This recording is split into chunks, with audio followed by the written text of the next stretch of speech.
বিএনপির মহাসচিব মির্জা ফখরুল ইসলাম আলমগীর বলেছেন, আগে ঘুষ দিতে হতো 1 লাখ টাকা, এখন দিতে হয় 5 লাখ টাকা। গতকাল এক বড় ব্যবসায়ী তাকে এ তথ্য দিয়েছেন বলে তিনি জানান।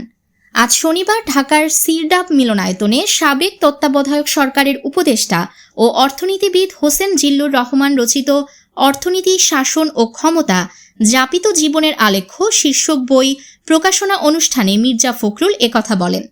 হোসেন জিল্লুর রহমানের সভাপতিত্বে এতে প্রধান অতিথি ছিলেন অর্থ উপদেষ্টা সালেউদ্দিন আহমেদ।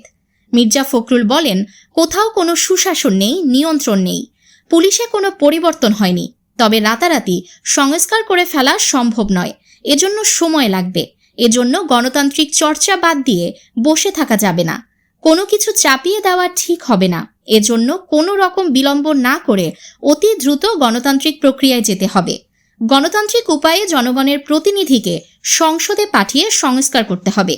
মির্জা ফখরুল আরও বলেন, ডোনাল্ড ট্রাম্পের শুল্ক আরোপ সামনে বড় বিপদে ফেলতে পারে।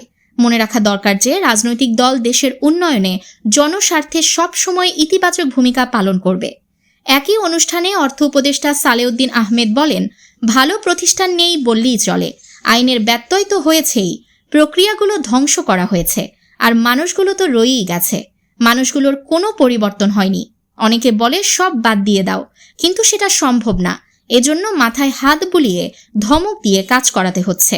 সালেউদ্দিন আহমেদ বলেন, সুশাসন অনেক কঠিন, প্রধানমন্ত্রী, সংসদ সদস্য, তাদের ক্ষমতার চেক অ্যান্ড ব্যালেন্স নেই।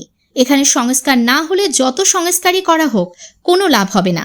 রাজনৈতিক দলগুলোর মধ্যেও সংস্কার দরকার। নিউজ ডেস্ক, দৈনিক অন্যধারা।